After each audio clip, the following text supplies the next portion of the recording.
탄핵 각하! 대한민국 만세! 탄핵 각하를 당론으로 채택해야 한다고 말씀드리고 싶습니다. 헌법재판소 재판관들은 평일을 열었지만 시작 1시간 만에 마쳤습니다. 선고 일정이 발표될 것이라는 관측이 나왔지만 결정은 되지 않았다고 헌재 측은 밝혔습니다.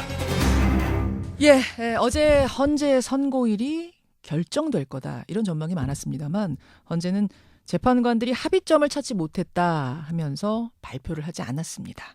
이렇게 되자 여러 가지 설들이 분분하게 돌면서 찬반 양 진영의 긴장감은 더 팽팽해졌는데요. 특히 탄핵 반대 진영에서는 불복론이 강하게 나오고 있습니다.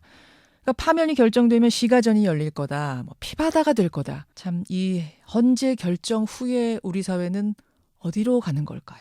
어디로 가야 할까요? 정치원로 박찬종 변호사 직접 만나보죠. 박 변호사님 안녕하세요. 예, 안녕하십니까. 사실은 어제 아침만 해도 기자들한테 선고 기일에 대한 공식 발표가 될 때까지 엠바고 처리해달라 이런 문자가 왔을 정도로 선고 기일 발표가 나는 분위기였거든요. 예. 근데 왜 안 됐을까요? 합의가 안 됐다. 그런 이유인데, 일반 법원의 지방 법원의 고등 법원의 합의부 있지 않습니까? 재판장이 있고 젊은 판사들이 있는 경우하고는 다릅니다. 그건 재판장인 부장 판사가 그 모든 사건을 주도해버리죠. 그렇죠. 나는 이렇게 생각한다. 너 어찌 생각하느냐 물어보고 그건 너 잘못 생각한다. 이렇게 이를테면 좀 우격다짐으로도 할 수 있는 일이지만은 이 경우 대법원이나 헌법재판소 경우는 그렇게 할 수가 없죠. 알겠습니다. 그러니까 그 단계까지 안 갔기 때문에 오지 않은 것 같습니다. 마음을 정했다 이렇게 다 전원이 일치하지 않았기 때문에 선고기일을 잡지 못한 게 아닌가. 여덟 사람이 각각 다 마음을 아직 못 정했다. 그 단계가 아닌가 싶습니다. 즉 그런 가능성이 하나 있고 또 하나는 선고기일을 반드시 3일 전, 4일 전 이렇게 할 필요는 없다. 바로 전날이라도 발표할 수 있다. 규정이 따로 없기 때문에 그런 걸 수도 있다는 얘기도. 한 경우도 있었기 때문에 바로 전날 할 수도 있다. 하지만 결정은 어느 쪽이 될지 아직 아무도 모릅니다. 어느 쪽으로 최종 판단이 나올지 아무도 모릅니다. 문제는 어느 쪽으로 나든 승복하지 않을 때 발생을 하는데요. 지금 친박단체를 중심으로 해서 승복해서는 안 된다 이런 주장들이 나오고 있고 또 상당히 폭력적인 형태로 표현이 되고 있습니다. 예를 들자면 대통령 측 대리인인 김평우 변호사가 헌재 결정에 복종하면 곧 노예다. 공개 발언을 했고 이건 너무나 유명한 얘기고 박사모 게시판에 가면은 만약 헌재에서 대통령 파면이 결정되면 태극기 집회를 전투 태극 모드로 전환해야 된다. 죽창에 태극기를 매달은 사진을 올리고 이런 불복종 움직임은 어떻게 보고 계세요? 탄핵 결정에 대해서 찬성이건 반대건 간에 평화적으로 의견 표시할 수 있죠. 그러나 김평우 변호사처럼 태극기 집회 일부 과격파 그리고 친박 실세 그룹 중에 일부 과격한 발언을 하고 있는 국회의원들의 그런 모습은 소요죄에 해당해요. 소요죄. 폭력, 협박, 파괴 행위로 사회 공안 질서를 해치는 행위. 그게 소요죄입니다. 내란죄에 조금 못 미치는 것이 소요죄예요. 그렇죠. 내란죄는 폭력을 동원해가지고 국가기관의 권능 행사를 정지시키는 경우를 말하는 것이니까. 예를 들면 헌법재판소를 점령한다든지 방어를 한다든지 하면 내란죄로 다스려야죠. 그런데 그 전 단계로 무슨 죽창을 들고 몽둥이 들고 누구 때리를 가자 하고 이렇게 해서 위협하고 협박하면 그건 소요죄지요. 지금 현 단계는 소요죄를 선전하고 있는 단계인데 만일 그 단계까지 간다면 그건 엄중하게 처벌해야죠. 지금 근데 그게 가만히 둡니까? 그건 이쪽 탄핵 찬성하는 쪽이 기각이 됐을 때도 만일 그렇게까지 나간다면 그걸 그래야지요. 이게 경제적으로 따져도 지금 문제가 심각합니다. 삼성경제연구소가 내놓은 보고서 보니까요. 우리 사회가 지금 겪고 있는 갈등으로 인해서 파생되는 경제적인 손실이 연간 최대 462조다. OECD 국가 중에 뒤에서 두 번째. 근데 이게 만약 탄핵이 결정됐는데 깨끗이 승복 안 하고 갈등이 폭발하게 되면 경제적인 손실 어마어마할 거다. 이런 얘기도 있더라고요. 지금보다 갈등이 더 커지면 상당히 심각해지는 거죠. 어느 쪽이든지 간에 폭력을 수반하고 유도하고 하는 것은 소요죄다. 명백하게. 김평우 변호사가 말하는 그런 식으로 몽둥이 들고 죽창 들고 그건 완전히 소유죄를 선동하고 있는 것이니까 그거 걱정할 필요 없습니다. 탄핵이 인용됐을 때 결정됐을 때 지금 김평우 변호사 등이 말하는 그런 사태를 우려할 수 있는데 저는 절대로 그 사태가 안 일어나라고 생각합니다.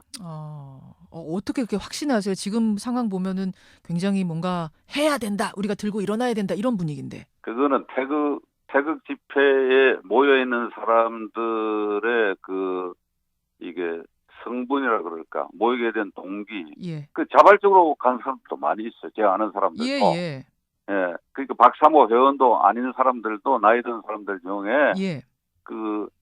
제 동창이나 제가 아는 사람들 중에도 가는 사람들이 간다고 예. 그러더라고. 그러니까 그런 사람들의 경우에 절대 폭력성으로 변화하지 않을 것이다. 저는 이렇게 생각합니다. 자발적으로 간 사람들. 근데 지금 보면 말입니다. 탄핵 심판은 아니지만 그 박영수 특검 그분 집 앞에서 연일 시위가 벌어지고 있답니다. 야구 방망이가 등장하고 확성기 틀어놓고 살해 위험 나오고 이런 걸 볼 때는 이게 상당히 좀 위험한 수준까지 시위 문화가 가고 있는 건 아닌가 싶어요. 박영수 특검 집 앞에서 폭력성 시위하고 하는 그거 자체 범죄입니다. 그래도 왜 경찰이 그걸 단속하고 처벌하지 않는지 나는 의문입니다. 그게 무슨 여러 말 할 것 없어요. 그 자체가 범죄예요. 아니 뭐 집회 신고를 받았다 이러더라고요. 집회 신고를 받았지만 그 폭력성이 동반되고 협박하고 있잖아요. 예. 공포심을 느낄 정도로 협박하고 있는데 그걸 왜 경찰이 안 다스립니까? 왜 안 다스리는가? 그게 범죄가 아니면 뭐가 범죄가 됩니까? 우리 박찬종 변호사께서는 뭐 질곡의 시대를 쭉 현대사를 다 겪어오셨는데 이런 식으로 시위는 뭐 여러 번 있었습니다만 집 앞에 가서 가족들까지 위협을 느끼게 하는 이런 시위가 예전에도 있었나요? 제 기억으로는 처음 있는 일이에요. 그렇죠. 요즘 왜 이렇습니까? 집 주소, 헌법재판관의 집 주소를 공개하고 가서 살해하자라고 하고 가족을 협박하고 왜 이러는 거죠? 그러니까 그 태극기 집회를 주도하는 중심 세력이 이성을 잃은 태도지요. 이성을 잃어. 내가 이런 얘기하면 또 우리 집 앞으로 몰려올 거예요. 이런 걸 걱정해야 되는, 말하기 전에 이런 걸 걱정해야 되는 사회가 됐다는 게 참 슬픈 건데. 예. 그러네요.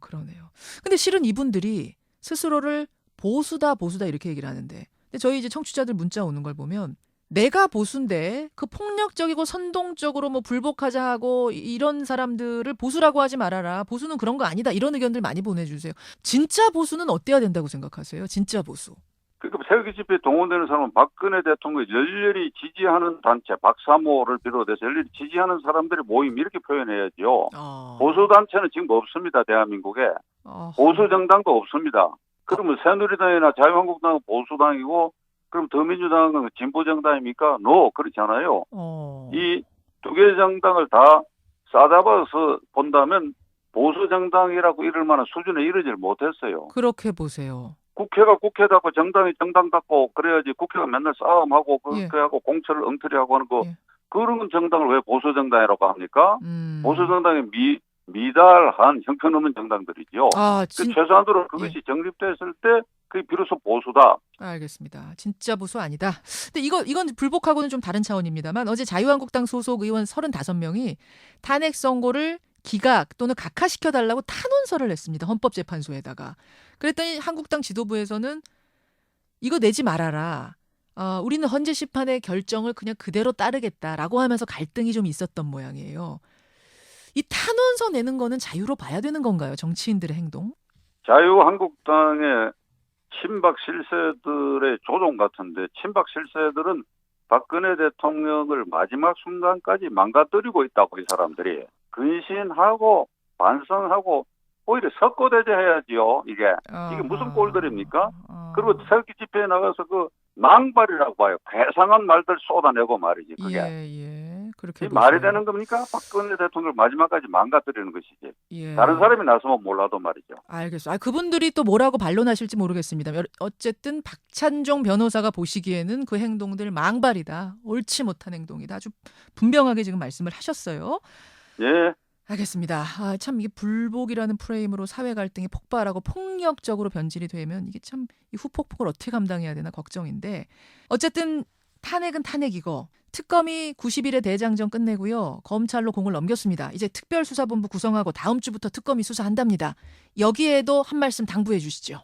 검찰이 이번 이 과정에서 특검까지 탄생하도록 만든 불신, 검찰에 대한 불신 이걸 이번 기회에 씻어내지 못하면 국민의 지탄을 받고 공직자 수사처까지 별도로 만들어지고 경찰과 검찰 간의 수사권 문제까지도 다시 불거질 가능성이 있기 때문에 검찰이 이번에 자신들의 말하자면 그런 자존심을 지키기 위해서도 예. 엄정하고 철저한 황골탈퇴적 자세로 이 수사에 임하지 않으면 안 될 것이다라는 걸 충고하고 싶습니다. 명심해야 될 것이다. 이 말씀.